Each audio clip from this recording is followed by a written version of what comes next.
Olá, eu sou o Fabiano Frade.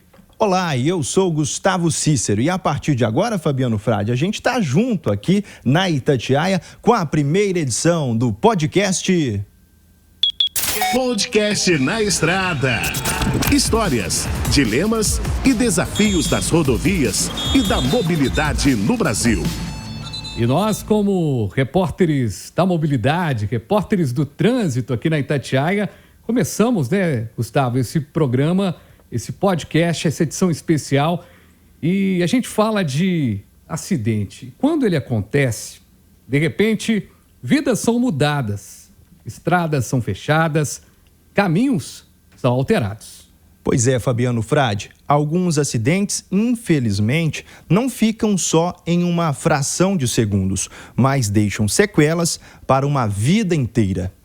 A gente, inclusive, tem um depoimento da Brunis Azevedo. Sofreu um acidente em dezembro do ano passado. Já é mês de julho, ela está se recuperando. Eu fiquei basicamente um mês no hospital por conta das 4 cirurgias e da internação até que os médicos liberarem a medicação em casa. Ainda tenho limitações para agachar e fraqueza na perna afetada, mas eu creio muito que o tempo vai curar isso também. E as estradas colecionam histórias tristes. É aquele ônibus que tombou e deixou várias pessoas feridas, um carro que capotou e uma família inteira morreu. Poderiam ser casos específicos. No entanto, é o dia a dia das ocorrências nas estradas. E é na Estrada, o nome do podcast, em série especial, que entra no ar a partir de agora, Fabiano Frade. Pois é, Gustavo Cícero, e a gente, neste primeiro episódio, faz uma pergunta. E na hora do sinistro? Como trabalham os profissionais que atuam após os acidentes? Todos esses acidentes que a gente contou aí, né? E aí, além de médicos, a gente tem também socorristas, a gente tem milhares de pessoas envolvidas, são concessionárias, são órgãos públicos, e é isso que a gente vai discutir hoje no podcast Na Estrada. Como atuam estes profissionais, Fabiano Frade? Exatamente. Do meu lado está aqui o Dr. Marcelo Lopes Ribeiro. Ele é médico há 18 anos, atualmente trabalha há 2 anos no SAMU Aéreo, do Batalhão de Operações Aéreas do Corpo de Bombeiros. Anteriormente trabalhou 13 anos no Hospital de Pronto-Socorro João 23, 12 anos no Hospital Risoleta Neves, 7 anos no SAMU Terrestre. Doutor Marcelo, satisfação recebê-lo aqui no nosso podcast. Eu muito feliz por mais uma vez estar aqui na Itatiaia, né? Quase uma extensão da minha casa, né? Que eu sempre tenho sido convidado para vir cá conversar e discutir esses fatos. E é um tema muito pertinente e que faz a diferença a gente bater esse papo aqui na vida das pessoas, com certeza. Muito bom, a gente agradece demais, doutor Marcelo. E tem mais convidado, Fabiano Frade. Ao meu lado direito, Neylon Silva, que é socorrista da Via 040 há 5 anos. Neylon, que inclusive ajuda a gente diariamente com as informações de mobilidade urbana, informações do trânsito. Seja bem-vindo, Neylon. Obrigado por ter aceito o convite da Itatiaia. Cícero, o prazer é todo meu, tá? Estar aqui com vocês aqui, Fabiano também. Então, a gente tem que sempre abordar esse tema de trânsito, porque é uma situação bem complexa que acontece hoje na mobilidade pública, tanto em Belo Horizonte quanto nas estradas municipais e federais também. Muito bem, e você que está acompanhando a gente pela telinha do YouTube, do celular, pela telona do computador, dá um like, participe aqui com a gente no podcast, você que está ouvindo também pelo rádio, muito bacana ter você aqui com a gente. E a gente começa perguntando, né, Gustavo, para os nossos convidados, começar com o doutor Marcelo, na hora do sinistro, doutor, na hora do vamos ver ali, né? O senhor está em várias frentes, está na turma que está lá no hospital. Tem dia que o senhor está trabalhando no mesmo plantão, o senhor trabalha lá no hospital, que chega a vítima e está também no atendimento. Como é que é isso? O que é a preparação para esse momento? Você está a todo momento trabalhando para o inesperado, né? Exatamente. Igual você mesmo foi brilhante falar nessas 2 frentes, da onde que a gente está pegando mesmo.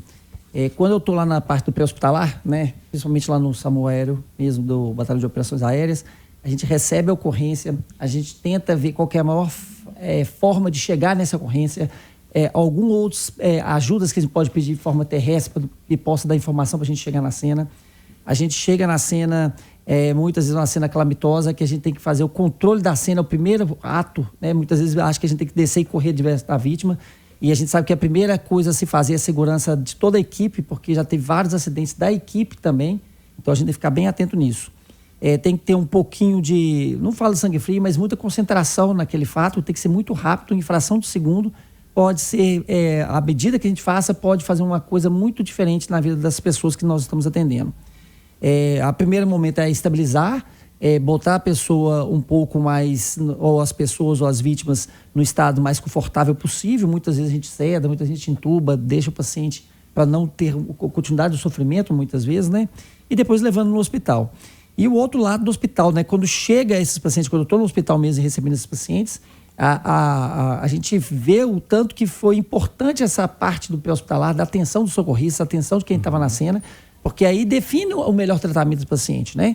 E muitos desses pacientes, infelizmente, são tratamentos longos, né? Muitas interlações prolongadas, diversas cirurgias. Esse áudio mesmo dessa testemunha que passou para a gente aqui, né? Ficou 1 mês, 4 cirurgias.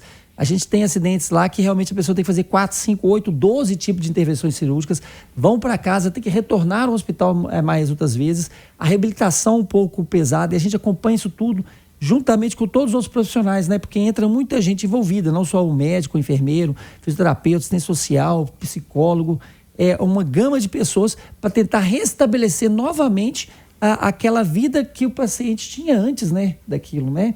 E ele fica não só o trauma físico, mas o trauma mental muito importante. Doutor Marcelo Fabiano, do outro lado da ponta, temos aqui o Neylon, ele que é socorrista há 5 anos da Via 040 e na ponta percebe esta ocasião dos graves acidentes.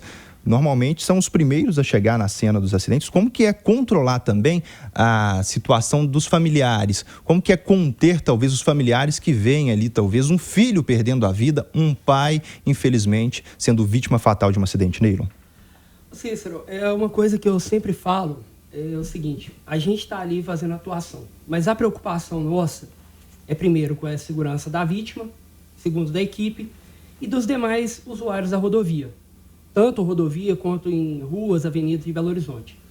A maior dificuldade que a gente tem hoje é a questão de curiosos, que muitas das vezes eles atrapalham esse tipo de ocorrência, porque a gente chega numa ocorrência, principalmente tombamento de carga.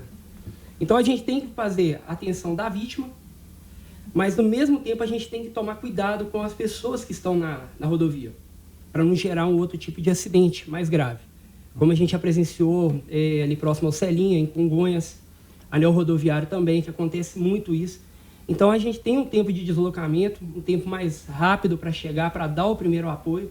E a gente sabe, acidente no anel rodoviário, descida do Betânia, a gente tem que ir com maior prioridade por causa da gravidade do local, né? Agora, Neylon, muito se reclama, de repente, de uma demora para liberar um determinado local. Mas vocês que estão ali na hora do atendimento, vocês não tem que entrar nessa neura não, né? A hora que tiver que ser liberado é a hora que tiver todo mundo sendo retirado com segurança, depois do veículo com segurança para não gerar outro acidente, né?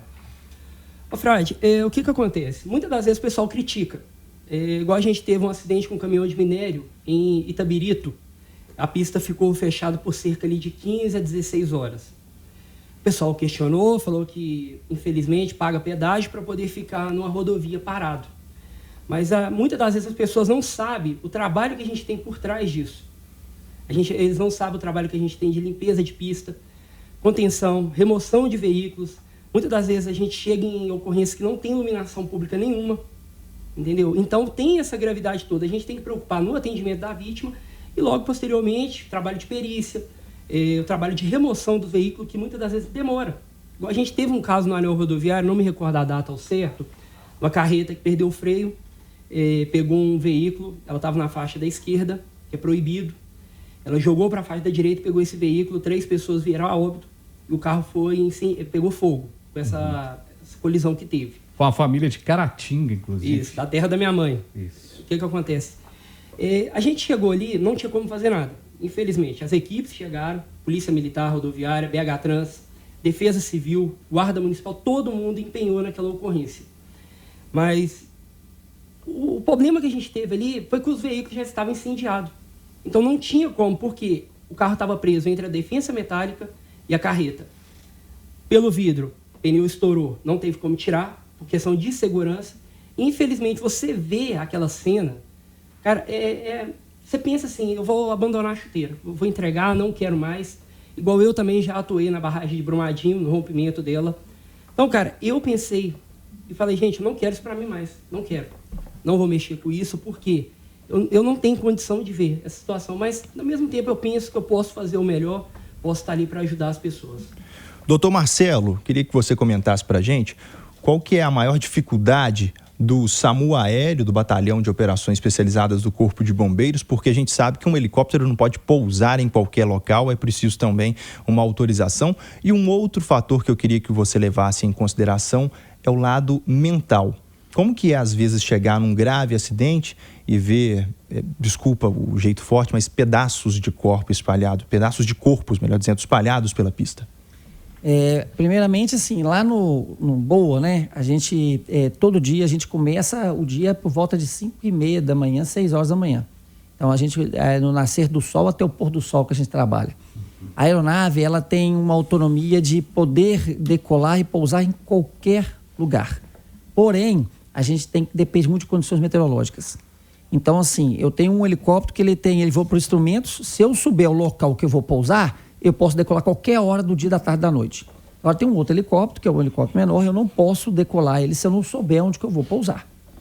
Muitas vezes chega na cena, e isso até a pessoa da 040 pode falar, a gente fica muito tempo taxiando, a gente fica rodeando a cena para poder... O pessoal fala, mas por que o helicóptero está dando tanta volta aqui? Que a gente fica analisando onde vai pousar. Nós temos que olhar galho de árvore, às vezes linha de papagaio. Gente, até tirando um extra aqui, pelo amor de Deus, todo mundo já sabe esse negócio da linha chilena, mas nós tivemos um helicóptero que ficou parado 6 meses uma vez, que uma linha chilena cortou um pedaço de 2 centímetros do helicóptero, custou R$160 mil para trocar essa peça. Impressionante. Né? Então a gente fica o tempo inteiro atento. Então nós, dentro da aeronave, não sou apenas o médico de bordo, eu sou ocupante operacional. Então eu também sou os olhos do piloto. Então a gente tem que olhar todo esse 360. A análise de toda a parte onde que a gente vai realmente pousar. Quando a gente pousa, muitas vezes a gente desce 2 tripulantes operacionais e tenta sinalizar ou mesmo isolar a cena quando não tem ninguém de terra para nos ajudar, né?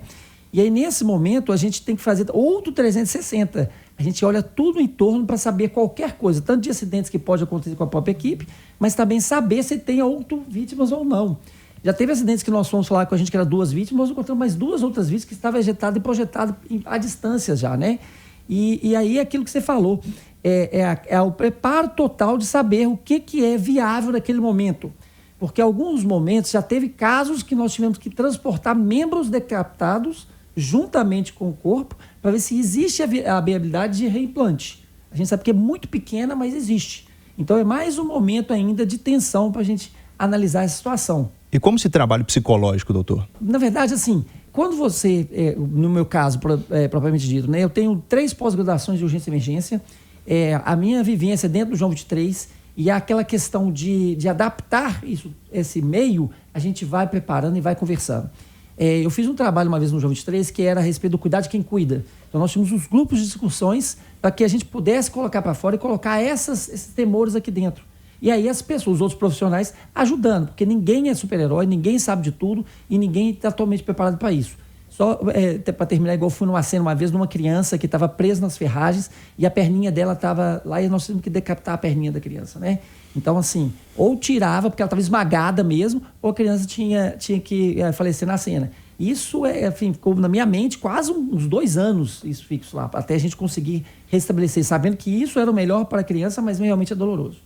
Doutor, a gente está caminhando para o final aqui já desse episódio. Passa rápido, né, gente? Mas já? Passa rápido demais. Mas, doutor, deixar uma pergunta aqui para o senhor e também para o Neilo.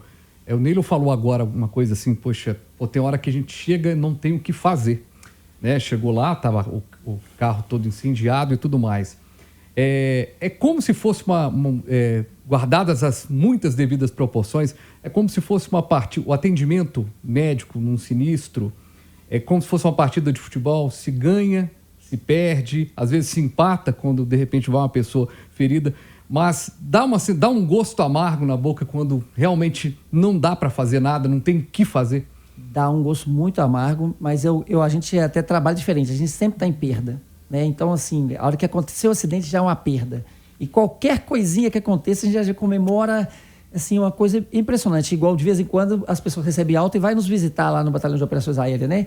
É uma festa, uma energia tão grande que a gente vê, parece que recarregou a energia, parece que a gente tomou um tônico e tem mais força para isso. Até legal. Responder como é que é o psicólogo mesmo. O psicológico melhora bastante quando a gente vai lá. E não é que a gente precise de alguém falar assim, obrigado por ter salvado minha vida. Mas quando ele vai lá, realmente dá uma energia maior e melhora bastante a nossa psicológica. Ô Neilo, e a gente quando está noticiando aqui no dia a dia, quem está acompanhando no dia a dia, né, Gustavo? Exato. Quantas vezes o Eduardo Costa fala uma coisa que é muito interessante, que ele fala que o repórter está sempre no meio, né? Exato. Ele não sabe o que aconteceu no início e não sabe o que vai acontecer no final. Você chega lá na hora, acabou de acontecer, então, às vezes, tem uma vítima, tem um ferido, tem não sei o quê. Como é que é você, quando você chega lá na hora lá e tenta se organizar em meio àquele incidente? Peraí, gente, pode ter uma outra vítima dentro do carro. É esse pensamento sempre? Ô, Frade, a gente tem esse pensamento, mas a gente vai em deslocamento, as equipes vão em deslocamento realmente com esse pensamento, que pode ter uma, pode ter duas, não pode ter vítimas, porque o que a gente trabalha hoje, a maior dificuldade nossa é a desinformação. A gente não tem informação do que está acontecendo. O doutor aí pode me falar se eu estiver mentindo, aquela ocorrência que teve em Caetanópolis, do micro-ônibus, que infelizmente teve pessoas que veio a óbito. Então a gente não sabia ao certo o que aconteceu, foi chegando o pessoal lá, falou que era isso, falou que era aquilo, e chegou que a gente viu a cena que foi. Em Ribeirão das... em Contagem, no KM 523, próximo ao Bonanza, mãe e filha, caiu debaixo da carreta. Então a gente tem que sempre ir com esse pensamento, falar, gente, pode ter mais vítimas? Pode. Existe a possibilidade? Existe. Então essa questão, Frade, a gente sempre tem que ir com isso em mente. Ô Neilo, eu queria que você comentasse rapidamente para a gente finalizar também os cuidados para aquelas pessoas que diariamente passam por acidentes e costumam filmar, como você mesmo disse, que podem causar, de repente, outros acidentes, essas situações. Que dica que você dá para esse condutor? Viu um acidente, vai filmar ao invés de talvez chamar o socorro? A maioria das vezes que a gente pode presenciar, eu fora do horário de trabalho, igual eu falei com o Frade mais cedo, anel rodoviário, principalmente ali, descendo do bairro Betânia. A gente teve uma colisão lá de uma carreta, um cavalinho que bateu na mureta, e o pessoal na pista contrária, eles seguindo, parando o carro e filmando. Então, gente, um conselho que eu deixo para todos vocês aqui é o seguinte: você viu, você tem a condição de parar seu veículo, para ajudar, não para filmar, não para mostrar aquilo ali, ganhar ibope, ganhar mídia em cima daquilo ali, porque você não sabe a dor da família. Doutor, rapidinho, o que a pessoa que está passando pelo acidente pode fazer para ajudar? Já que filmar não pode, né? Todo mundo quer filmar, quer fazer a coisa. O que a pessoa pode fazer? Parar no local seguro, né? Sinalizar a cena para que ele não se torne uma próxima vítima e ligar imediatamente para o 192 ou 193. Aquela história de não tocar na vítima está valendo, Tá valendo. Tá valendo, assim, principalmente porque alguns carros também podem ocorrer a questão de risco de explosão e pode se tornar mais uma vítima na cena, né? Então, a ajuda nesse momento é pedir realmente a ajuda para quem sabe. E se, por acaso, no telefone, o médico que estiver do outro lado ou o orientador estiver do lado falar e permitir que ele possa chegar perto, é outra história. Muito bem. Ouvimos o doutor Marcelo Lopes Ribeiro, ouvimos o Neilon Silva.